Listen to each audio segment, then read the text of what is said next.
What is good, YouTube? We are back and I'm hitting you with another video today, but today is going to be something slightly different to the usual workout videos, and I'm going to be covering the topic of the top 5 most common mistakes I believe people make when starting a cutting phase.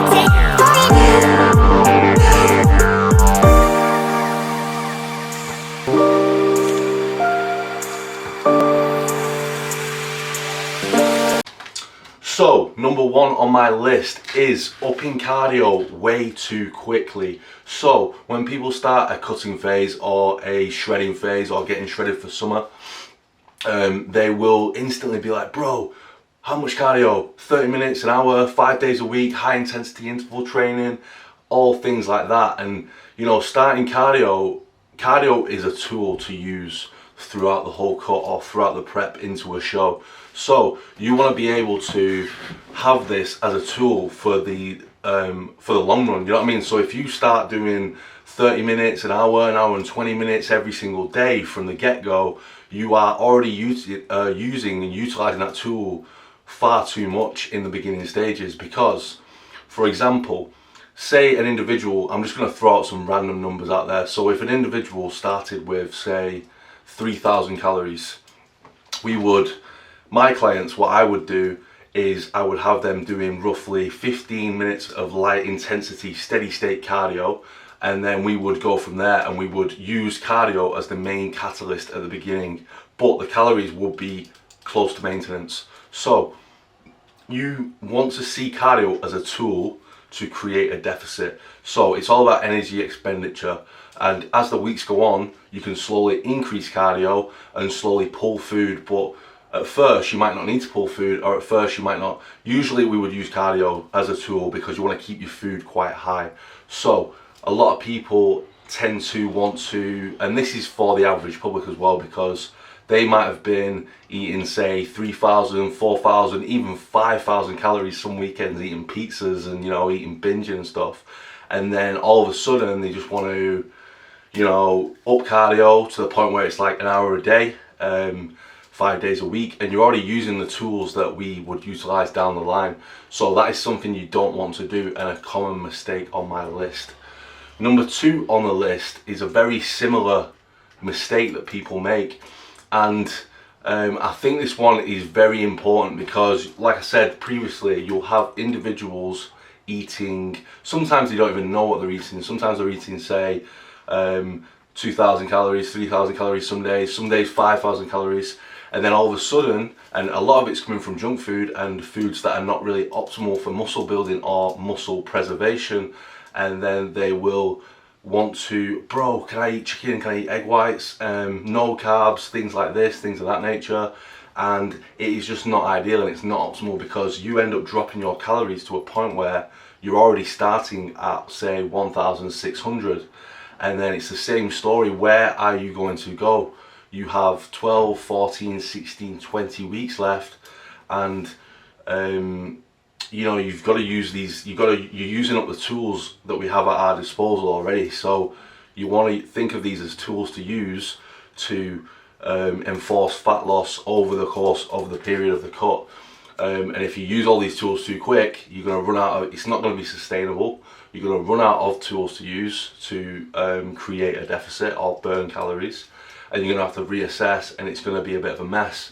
So the best way of doing it is obviously keeping, the way I've implemented over the past year, I've changed my style a little bit. I like to keep food with myself and my clients a lot higher than in the past, because you want to be going into your workouts with enough energy to train. You want to keep your strength and you want to keep your muscle, because this isn't about just losing overall weight.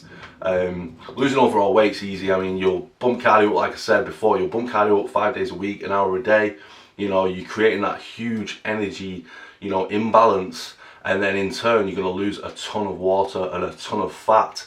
But what you will find is that in maybe 2 weeks, that progress will halt and that progress will stop. So that's why you have to either have a coach who knows what they're doing, or you have to have an analytical approach to this, because it's not rocket science, but there's a lot of misinformation, a lot of information out there. So I understand why people get confused, but these are the fundamentals and these are the basics and these are the most common mistakes. So hopefully this video will help you, because we're getting into summertime and a lot of people want to get shredded, and these are the things that I think people do wrong from the get-go. Moving on anyway to the third thing on my list, and that is, you will find a lot of people restrict themselves way too much when starting a diet or a cutting phase. And what people, they have the misconception that you can't eat nice foods on a cut and you can't enjoy your life and you can't, you can't add things in. I mean, I eat Nutella in my oats, I eat fruit, I enjoy my food, I spice it up, I make it good.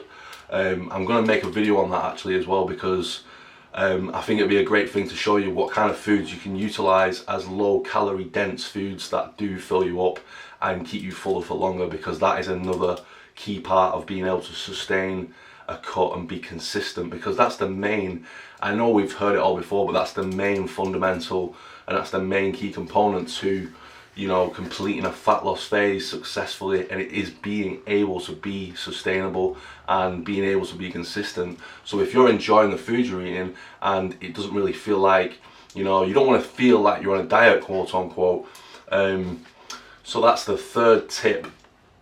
Number 4 is, this isn't really as common, but I think I'll throw it in there because it's something that I've kind of adopted over the past year, and that is going into the gym mentally feeling like you're on a diet, mentally feeling like, oh, I'm on low calories, this and that, oh, I'm on a diet, my energy is low. I try and go into the gym with the mindset to grow, with the mindset to still progress, with the mindset to still get stronger, because if you're heading into the gym with a negative, low energy mindset that I'm on a diet, and you want to be attacking it with goals, you want to be thinking, oh, I'm going to progress, I'm going to get stronger, and that in turn will keep, because when you're in this game of bodybuilding, or even if you're a physique competitor or anything, you don't want to lose overall weight. I mean, you can do that and it's great, and you will lose body fat and stuff, but the physique might go stringy, especially with that amount of cardio that I suggested before that people do commonly do as a mistake, and you will end up in a position where your physique won't look like it could do.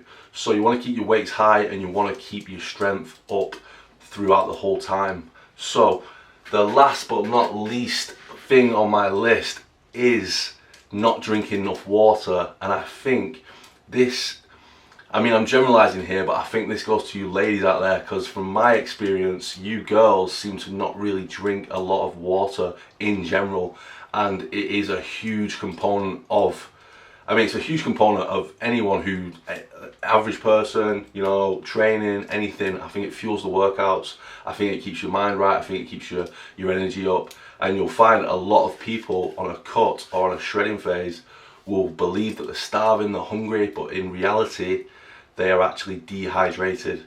So make sure your water intake is up, and that's what I try and do with all my clients. We have our water intake increases as we get further into the diet, into the cut or into the show, because it's going to flush your body out, and it's going to continue to help you to burn body fat as well as fueling your muscles and filling your muscles up, because muscles are made of water. So it is very, very important and very vital. So yeah, they're my 5 most common mistakes that I believe people make when starting a cutting phase. If you like these kind of videos, I'm going to be dropping a lot more knowledge on these kind of things over the next few months. And I just want to say a big shout out to everyone who's commented, liked and subscribed, because it sends it into space, into the algorithm gods, and allows me to spread this knowledge a bit further, and it motivates me to pump out more content for you guys. So I hope you learned something from this video, and I hope you enjoyed it, and I will catch you in the next one.